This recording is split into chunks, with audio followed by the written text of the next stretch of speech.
Hey, it takes a second for me to get used to going live. I'm trying to figure out the all the uh, audio and the uh, camera angles and all that kind of stuff, and so I'm. This isn't my thing, guys. I'm doing my best. However, what I'm going to do today is I thought this would be fun. Uh, I thought, see, I don't know if you can see this. This is the first book of my trilogy. It says Mission Vatican, Teresa Beem. It's available at Amazon.com for you guys. You can get it paperback.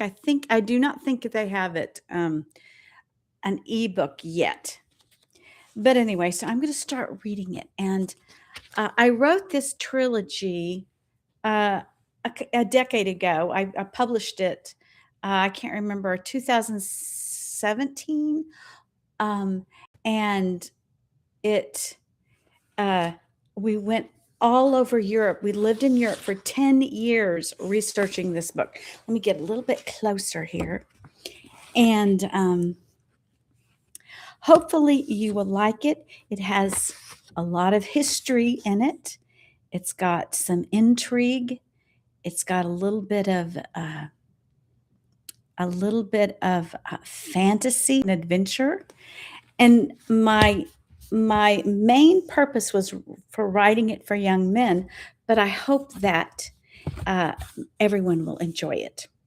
So, okay, we'll get into it. The first page. This little light of mine, I'm gonna let it shine. Out of this carnival, I shall build from mine own rib what Nietzsche killed. To my surprise, God creating theology is cosmic baiting. My finger reached up heavenly. Ouch! A bite. The apple tree. And thus the carnival began. Crunch. This is the prelude. Herstein ich kann nicht anders by Martin Luther. Saturday, October 9, 2010, 4:59 a.m. Ken's bedroom, Cleburne, Texas. Crunch. The hearts of those who called him Father spilled out like blood in gasps and sobs. A crowd made orphans with one stroke. "Oh, blessed kaput, heaven receive you," cried one of the bishop's parishioners to God. She turned away and fled the ghastly scene. For those uninitiated into such macabre gatherings of imperial justice, it seemed a cruel injustice. On top of Montmartre, the mountain of martyrs in Paris, the Christians watching were fatigued with persecution. Taking the name of Christ was dangerous even 2 centuries after their Lord's death. And now, their beloved leader taken from them so violently, the world must be coming to an end. The Roman soldiers scoffed at such insane faith, to believe in a dead man God. The tears of those cultists and their strange piety made the soldiers nervous. With a guilty exhale, the Druid headsman released the wooden handle from his fat-fingered grip. The axe fell to the moist earth with a muffled thud. The tail of a crimson dragon tattoo. Sorry, let me start over. The tail of a crimson dragon tattoo slipped out from under his loose, ashen tunic and coiled around the Druid's shoulder and biceps. He wiped his fleshy forearm against a twisted expression from his sweaty brow to his greasy mouth. It was done. Expecting the corpse to twitch, Governor Sistinius' soldiers backed away to avoid being splattered with blood. In that grisly pause, before they loaded severed head and body into a bag to be tossed into the Seine River, the headsman Irish slave drew from his pocket the remnant of ancient rituals. Though man made it, though made an though made an executioner by Emperor Decius, the pious Druid priest with devotion chanted a prayer to Artias, waving mistletoe over the decapitated corpse to give the bishop a pagan last rites. The mistletoe dropped. As if a thunderbolt from Zeus struck him, an expression of horror froze the Druid's face. He was not the only one who saw something miraculous, or perhaps better explained as unthinkably terrifying. All eyes were upon the bishop. Urine streamed down the leg of a shocked, wide-eyed soldier and pooled at his feet, when a grunt was heard coming not from the cold gray lips of detached head. A ghostly grunt, a grunting cry oozed up from the blood soaking into the mossy earth. Like another ancient groan, a voice that crieth out to God from the ground. Here again, one like the innocent Abel had been slain, and the earth itself began a dirge. The green forest floor, which hath opened its mouth to receive the bishop's blood, smelled rich, moist, and earthy as it sang a troubled requiem. No one could move. No one could breathe. Was that a real sound or their imagination? And then the earth's lament echoed and went silent. Atop the French hill that noon, earth-toned tunics wrapped around the transfixed mourners as the sun glistened down upon the scene. And then, as everyone attempted to regain their composure, again the preternatural returned. Deliberately, smoothly, the dying Gaul's arm struggled to lift himself off the moist, grassy ground. His shoulder buckled as his hand slipped through the exsanguated fluid. His body collapsed forward.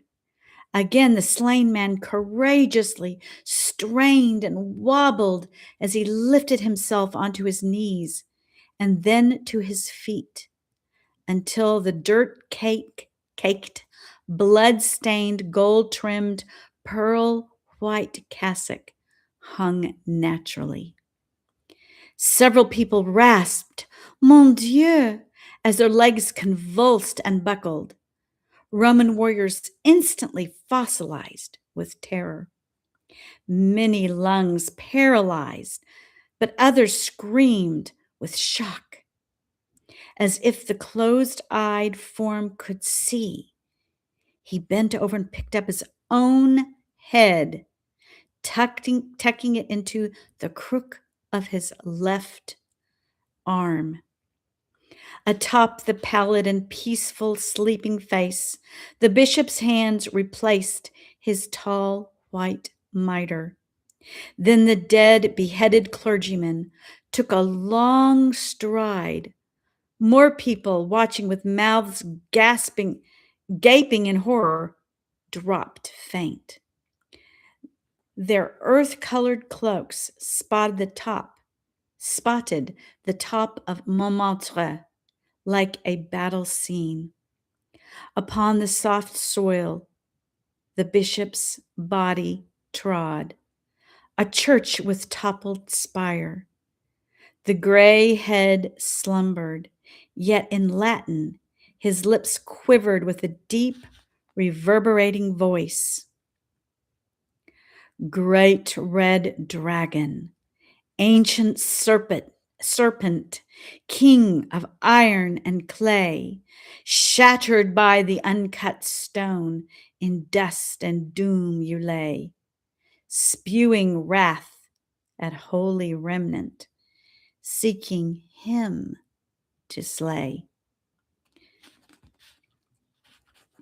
Transfixed, the few yet standing followed the unearthly sight, listening and trembling. The warm sun brightened as the bishops moved from the forested hill down into a yellow field. Gazing up at the top of Montmartre, a shimmering ghost basilica of heavenly white with a huge dome surrounded by four smaller domes, materialized as a veiled bride walking towards her groom. It sparkled in triumph and then disappeared, a prophecy that shone for a moment to give hope to the weeping angels. Sacré-Cœur, his sacred heart, looking down upon the scene with a sorrowful passion, having mercy upon the bishop and on the whole world. Still marching down the hill, the clergy's fine features, held close to his chest, seemed to slumber. A distant, agitated sound could be heard drifting through the trees. The future was coming. But this didn't distract the swelling crowd, lured by the wandering, lurid nightmare. The voice moaned, lamenting his fate. On this holy bishop's stole fell rage for women's seed. Through the Savior's outstretched hands, his wounds, yet martyrs bleed, blows that animate the bride, becoming Christ and creed.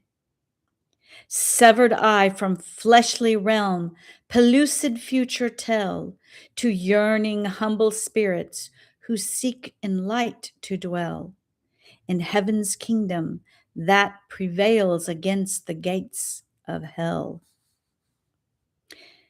The change was not yet finished. The people watched as their surroundings transformed. Streets formed underneath the bishop's feet as he walked, and traffic sounds grew loud. A skyline of impressionistic buildings began to surround the viewers who paused, thick as a political rally, as the bishop walked by. Through the crowd pushed a young man in leather jacket and sunglasses. He jerked the shades from his face for a better look. From the descending funicular, wide-eyed Parisians pressed their faces against the window, no one quite understanding what they saw. Arriving at the Place Saint-Pierre, the expressionless gray head, as if praying, began a prophecy as his body walked with determination. Centuries before me flash, the warrior horse with the Lord. Heaven's battle brandish he, the two-edged sharpened sword. Hippo, Carthage, charging cannon, comes God's written word. Alaric barbarian, the Roman winepress tread. German vulture Odissar, iron tooth foul fed. Bright star Leo paused to crush vile pagans' serpent's head. Those strolled the sidewalk gazed at the headless figure, who marched in the middle of the street, causing a traffic jam. Many, dulled and languid, passed up the scene, believing it was a staged political protest. The tourists and the more curious scrutinized the costumes for eyes peeking out of the front. A parade formed. The French heard the prophecy in their language, though the words were formed in Latin. Smiling, the starving abyss at Clovis' baptismal tomb swallows up the seraph's comment, bringing dragon's doom. Earth erupts with tears of ashes, evil in its womb. Bound, struggling, Satan watches Romulus rise and fall. Famine and plague froze the world, Jerusalem to gall. Millennium, great Gregory started, Christ, the all in all. Many in the throng held up their iPhones to take pictures of the head, tweeting, texting, calling friends to report the strange incident, as more and more believed it was a real body. Though some cynics lurched forward to try and tackle the man in what they believed to be a convincing show, some strange force field kept the people at a distance. Others expected at any moment a flash mob to start singing and dancing. The Roman soldiers seemed to be unaware of the confusion around them and were on their knees with tears rolling down their faces. French jeers punctuated the air rapidly. A cool autumn wind whipped up the edges of his cassock, and the bishop's feet were seen. Police began to arrive to manage the crowd. They were kept busy with collapsing spectators. The bishop never stopped, but kept moving forward. Amidst all the commotion and noise, the head of the man of God suddenly opened his topaz blue eyes widely, which glowed angelically. Many bystanders jumped with terror and grew solemn. Others rolled their eyes at the theatrics. His voice rang clear as it told of distant events to come, and yet of distant history. Silent years now rattled chains, said vision of St. John. Awakened hell, Satan's belch burns made d'Orleans. Constantinople falleth, new Hellenisms dawn. Dragon stars prostrating to heuristic deity. Pestilence, black death, and famine trail, dark trinity. Wisdom, hearing calls to hear, let mortals seeing see. Underworld freed to tease, the Spanish Inquisition. Borgia buys Peter's chair, provoking Luther's fission. Helios assumes the throne, earth moves from its position. The alien modernum noises faded as steel street colors sank beneath the soft greens and yellows and natural browns.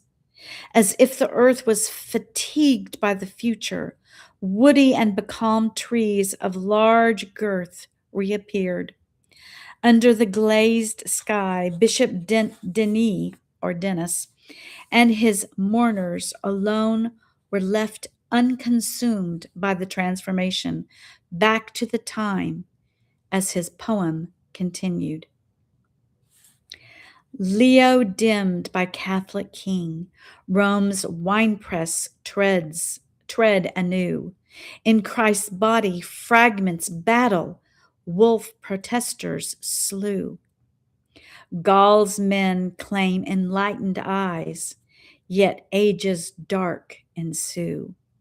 Culte de raison bows to id, dogmas Descartes enslave. Tyrant priest, truth relative, yet logic God can't save. And that's can't with a K. Can't save. Fouché for feast of Brutus unearths this martyr's grave. We fight, little Apollos, the python at Delphi. From deceiving prophets' throne our oracles belie. Scattered sheep wear mitres now, severed from head as I. Wedged, O rock, a grain of sand may cleave and then behead. The groom to wolves abominate, the groom so wolves abominate upon the nuptial bed, to make desolate the fruitful wine and euchanize the bread. Battling Armageddon, Beelzebub and bride.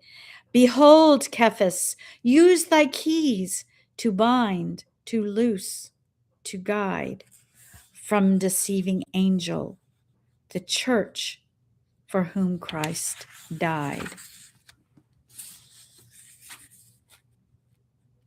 Caught betwixt knowledge and knowing, being made in his image and being like him, the bishop now longing to cast off mortality and enter eternity, having borne one final witness, the bishop had discharged his fleshly duties and abruptly stopped.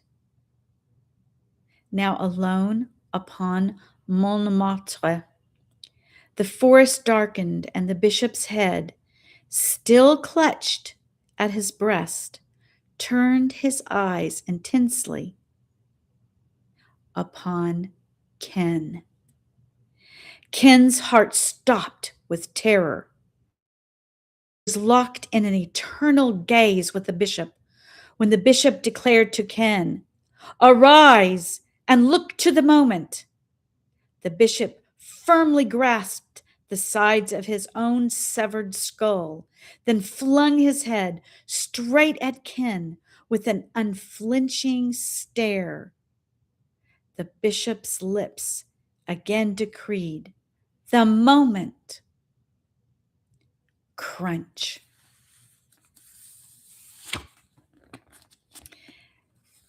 I don't know how much of chapter 1 we'll get through, but I'll start it. Chapter 1.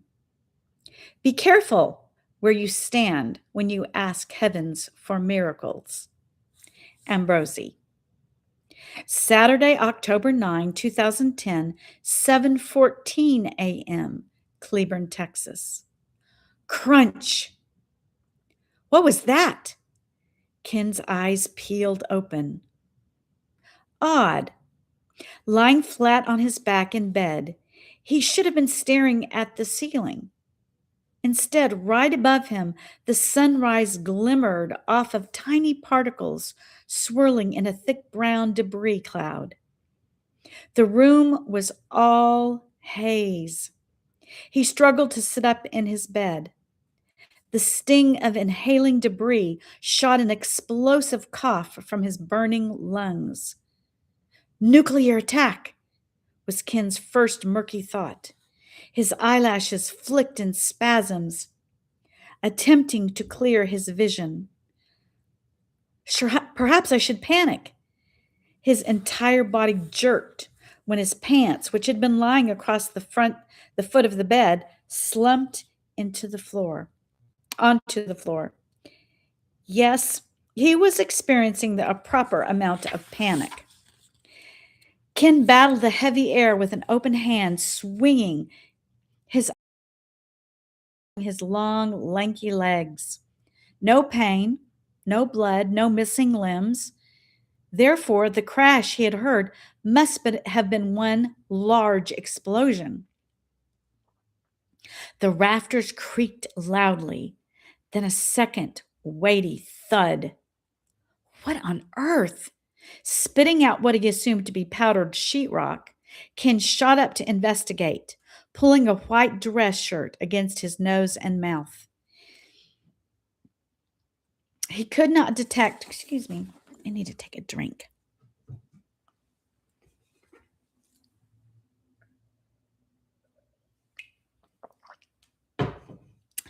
My hot tea.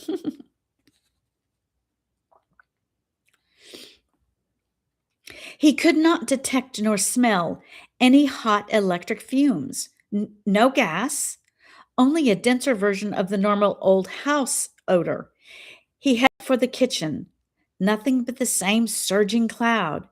He checked the stove for signs of an explosion. It was cool to the touch. There were no other appliances in the kitchen, not even a refrigerator. Hence, Ken continued his search for the source of the crash.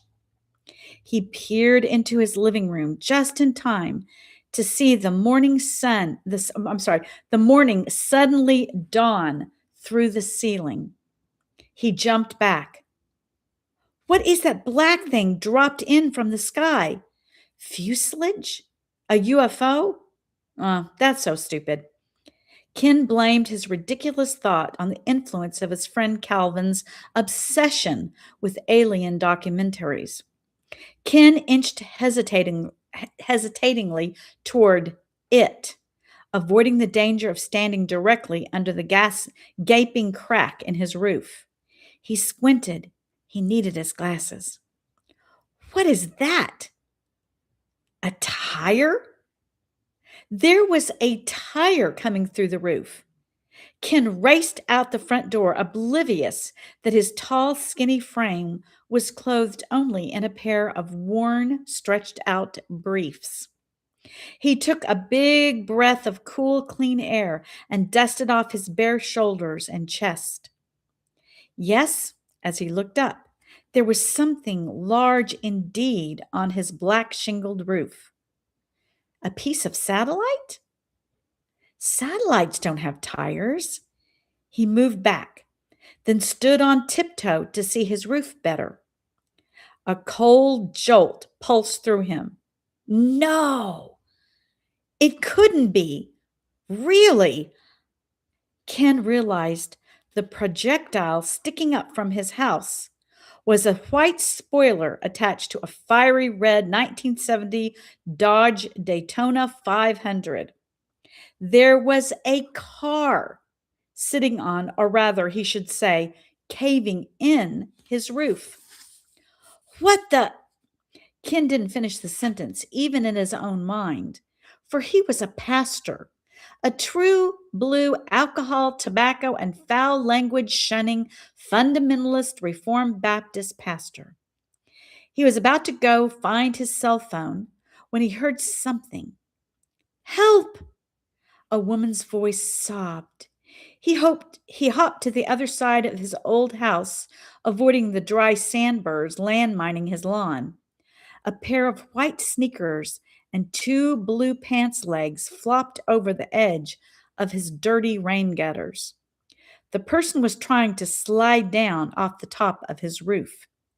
From the roof popped up a young, whimpering, I'm sorry, I said that wrong. This person was trying to slide down off the top of his house. From the roof popped up a young, whimpering face with the mascara raining from her eyes. The woman was in blue scrubs, her dark brown hair pulled back into a ponytail. She tilted forward, trying to survey a spot onto which she could descend.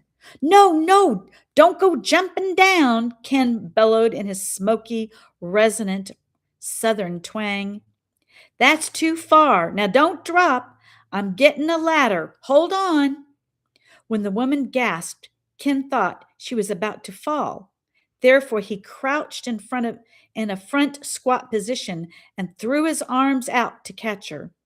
He soon realized her shock was from the state of his undress. Immune to embarrassment, Ken stood back up, not even explaining why he was outside in his skivvies. You okay? Her chin quivered like a young girl, was her only response. Years of muscular preaching had caused Ken to have a perpetual hoarseness to his heavy, mellow voice, giving those who heard him the impression that he had been a smoker even when he had thought tobacco was an evil weed. He also had a peculiar propensity to over enunciate, magnifying his southern accent in words such as talkin', lovin', or helpin'. He was used to emanating power and authority, but it was Ken's brown, sympathetic eyes and dust covered face looking up at her that made the nurse's body tremble with sobs of appreciation for his help. Stay still. I'm going to go get the ladder. Don't move or you'll fall and hurt yourself. Don't move. Ken dashed towards the shed, screeched to a halt, escaped back into his room to throw on those dusty brown pleated suit pants now lying on the floor, grabbed this white short sleeved shirt he had used earlier as a desk mask, and his shoes. Seconds later, he reemerged, zipping, tucking, and buttoning. Ken's large shed sat a few hundred feet away. Returning, Ken fought the urge to rub his painful, watering eyes. One hand carried the ladder, and the other was occupied scratching everything else on his itching body. As the top of the ladder rested on the roof, Ken heard the woman talking on her cell phone. Okay, I'm okay. I'll do that now. Bye. Honey, I'm sorry. Her phone clicked shut. Once her wobbly body was safely on the ground, Ken inspected the young nurse and assessed that she was damage free. The young woman appeared much less disheveled and smudged than Ken, who now was thankfully dressed, but in dusty, crumbled attire, with plaster clinging to his thinning hair. Ken retrieved the lone chair remaining in his home, wiped it off with his hand, and planted it in the front yard to make his unexpected guest more comfortable as she explained what happened. The nurse calmly grabbed her jaw and grimaced as she hit the emergency button on her phone. Someone had beaten her to it. They could hear the distant sirens coming in their direction. Clenching her teeth and opening her mouth widely, the nurse couldn't remember, but she assumed in the impact her chin must have hit the steering wheel. She began to explain while attempting to keep her jaw immobile how her car ended up on the top of Ken's roof. According to the woman, the charge nurse at Walls Regional Hospital had unexpectedly called her to work the 7P to 7A shift the night before. When she started home this morning after work, she had been up for more than 24 hours. I guess I fell asleep. She brushed away the wet stream coursing down her face with the back of her hand, smearing a general black across her cheek. Seeing the new fountain of tears, Ken gently conferred, "Well, bless your heart." Then he coughed and awkwardly attempted a comforting pat on her shoulder. Yesterday, my husband took a car. I'm sorry. Yesterday, my husband took my car to work and wasn't back yet. Pleading her case, she whimpered, "So when I called in, I had to take old Reb." Her hands limply gestured towards her husband's beloved 1970 Daytona 500 sitting on Ken's roof. What was I supposed to do? Not go to work? It was an overtime shift and we needed the money. Referring to her phone call, she said, "That was my husband." She sniffed helplessly, then added with a bite, "We've got to have money for all his video game stuff. Heaven forbid he should get up off the couch playing Call of Duty to work overtime for me." Then she softened. "He's on his way. It'll take about 15 minutes for him to get here from Nemo to, her voice trembled, to kill me. She survived the crash, but she knew she could never survive the look on her husband's face when he saw his car on the top of this man's roof. Instantly, Ken's face froze with incredulity, but his eyes brightened. This must be a sign from God. Ken scratched the top of his ear as the realization of what happened crept over him. At the bat of an eye this morning, he had both lost and won the battle that he had been waging against Johnson County and the Texas Department of Transportation, or the Texas DOT. Years before, an extension of the Highway 67 project began that was going to run within feet of Ken's farmhouse. Texas DOT had offered him a fair price for the strip of property and the house, but Ken stupidly had refused. He was not going to let them tear down the family home. At the last moment, a bridge had saved his residence. Ken's grandparents had built the house next to a creek bed south of Cleburne. Even though the creek had been perpetually dry, the state decided to build a bridge over it, saving his home from being forcibly demolished by the road crew. However, the house, to the great chagrin of the county, ridiculously rested almost beneath the overpass. Now his home was caved in by a car, and Ken's far-fetched hope that a miracle would allow him to keep his residence was gone. Thus, he lost his home to the highway after all, but losing it in this manner wasn't all bad. I guess it saved this little gal's life, Ken supposed, then mused. That'll show the town who was right. It was a miracle for the nurse, but Ken also thought about how close he was to having been under that part of the roof. After all, if it had been a normal day, he would have been long up and sitting on the couch eating cereal and watching the morning news. Some weird nightmare about a beheading had kept him asleep later than usual. Loud sirens accompanied a dust storm of police. An ambulance and fire vehicles halted in front of Ken and the nurse. The paramedics coolly, professionally examined the nurse and assured her that her only real trauma was emotional. Afterwards, the emergency crew warmed up considerably and began to enjoy the odd situation. They huddled together as several whispered cracks about women drivers, and others eyed Ken with amusement. While the fire chief analyzed how they might get the car down, Ken went into his kitchen and washed the dust and debris from his head and clothes. 10 minutes later, the nurse's husband pulled up in a slowly in a Honda Accord.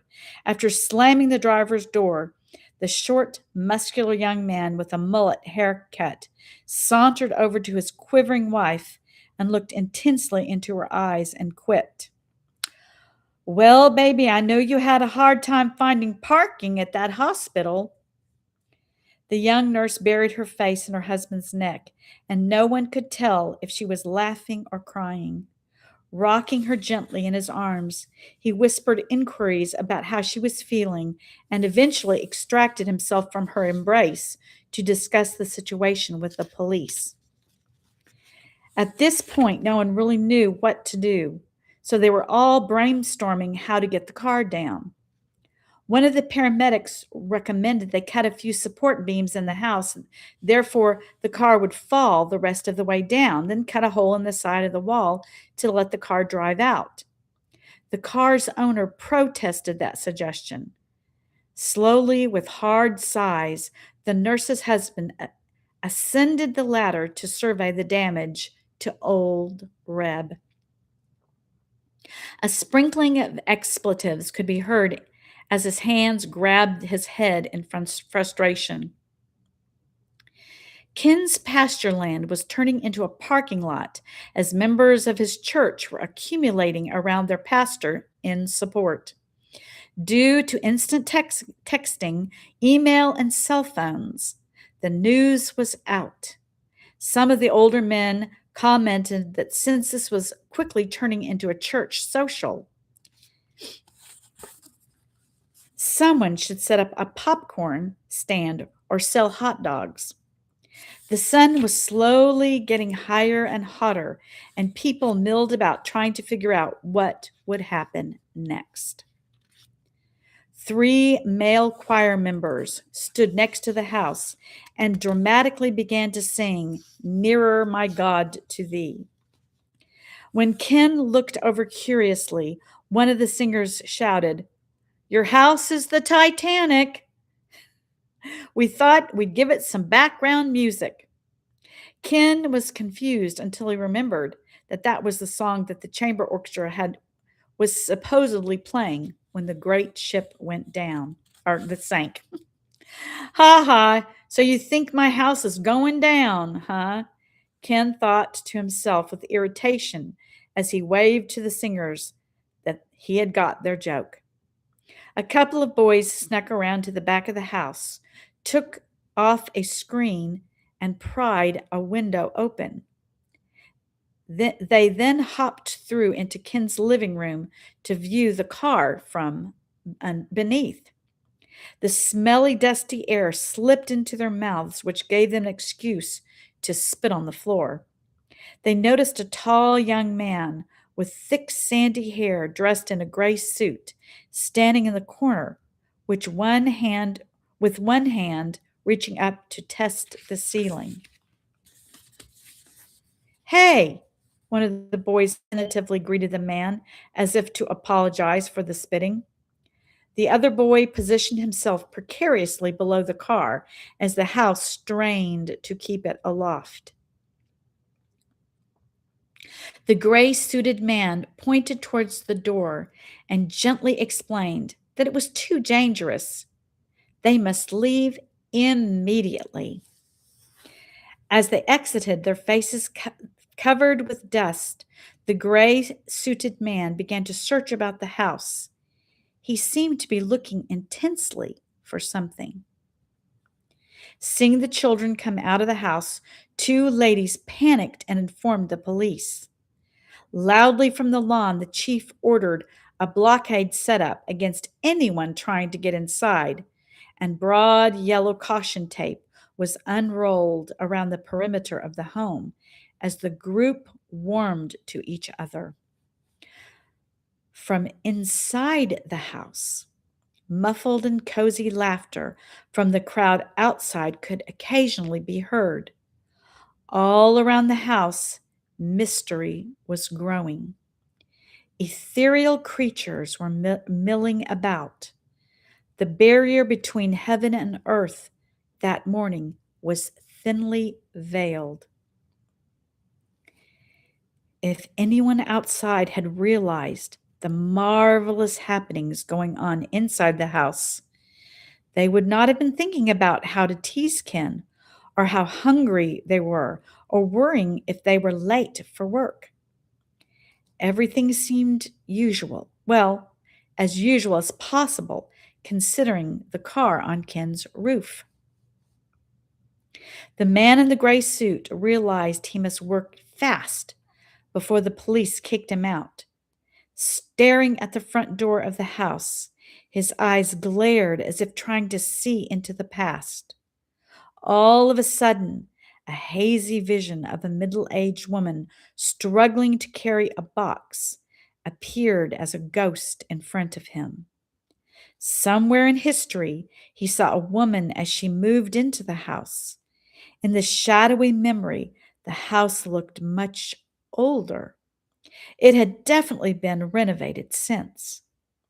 Its interior wood was exposed, with some of the insulation spilling out along the front entrance wall.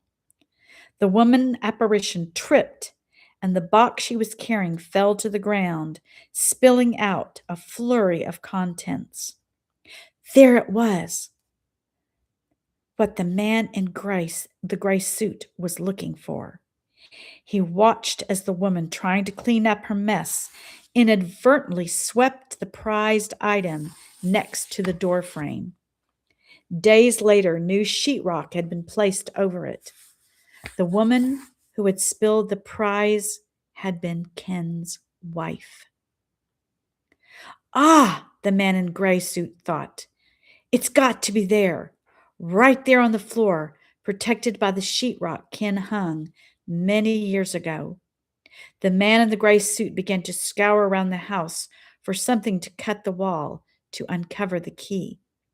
Suddenly, another explosive crack. A rip tore across the top of the sheetrock behind the man in gray. It continued down the sides of the room, culminating right above the baseboard at the edge of the doorframe. Calmly, the man's eyes followed the cracks to where he suspected the prize lay. Then he reached down and pulled out the dusty little key. Thank you, God, the man whispered under his breath, then took the slim silver trinket to the pastor's bed and placed it on his pillow. When the man returned to the living room and stepped out of the entryway, the fire chief spotted him and waved him out with an irritated burst of cursing. No sooner had the young gentleman moved outside than the sheetrock from the ceiling collapsed onto the floor, sending a new shower of debris billowing out the front door. Startled, everyone quickly backed farther away. Somehow the old frame home was still keeping the car aloft. But for how long? Everyone was breathlessly watching. From his periphery, Ken had seen the man in the gray suit emerge from the house. It was his brother James. Wait, no. With the second glass, he dismissed the thought. Too young. His hair was too thick, and his brother wouldn't be wearing a suit. Ken was about to go over to find out who this well-dressed man was when the nurse stepped out in front of Ken and shook his hand goodbye. She was exhausted and going home. Ken and the nurse's husband escorted her over to her car and with a mild warning to stay awake, which was hardly necessary. Her husband remained to prevent further damage to his precious vehicle when the crane arrived to extract it from the top of the home. Pastor Ken was getting tired from the bustle and saw that his one chair still sitting on his yellow lawn was now empty. But he couldn't sit on it when there were ladies all around standing. Under the circumstances, he offered it to them. Okay, I think that's where I'm going to stop. Now, I'm planning on perhaps I'm looking for a place to say where it stopped. Let's see. I'll put that right here and I'll tag it. So I'm hoping that maybe next Saturday, if I'm here, I will continue reading that. But again, it's from what I wrote. It's called Mission Vatican by Teresa Beem. That's me. And I wrote it. There's the back. And I wrote it, and it was published in 2017. And there's an important reason it was published that year. It was very, very deliberate on my part. So I think that's all. God bless you. And I hope you have a wonderful, wait a minute. Today's Friday. I said Saturday, but I actually mean Friday. I probably, because we're always so busy on Saturdays, I meant to say Friday. Anyway, getting the days mixed up. I hope you enjoy my book, and I hope that you will go and purchase it on Amazon.com and read the entire trilogy because it was a work of love. All right. God bless you and have a wonderful Friday.